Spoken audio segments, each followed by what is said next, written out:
So the food industry kind of comes along the scene in the 1950s and says, well, we think that we can improve upon this food situation through science and nutrition.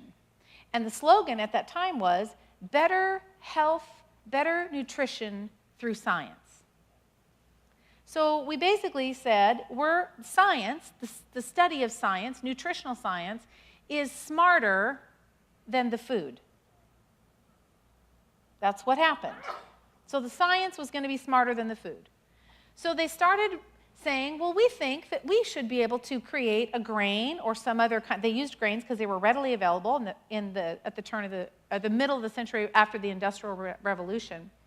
They started using grains, and they started saying, well, gosh, maybe we could process, refine, produce a product that then ultimately would give us some money, right? We're making something, we're going to sell it, and then the person maybe wouldn't have to eat food, they could buy our product instead.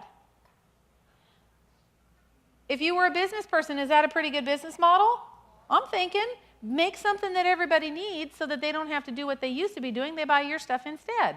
This is a great plan. So they started first with breakfast cereals, and at that time, families were still eating bacon and eggs, and moms were cooking, and it's Beaver Cleaver. There was no cold cereal. Beaver never ate cold cereal. June, in her pearls and her heels, made breakfast every day. The bummer was that they didn't realize this until some years later, but the process of refining these grains actually stripped out many of the needed nutrients.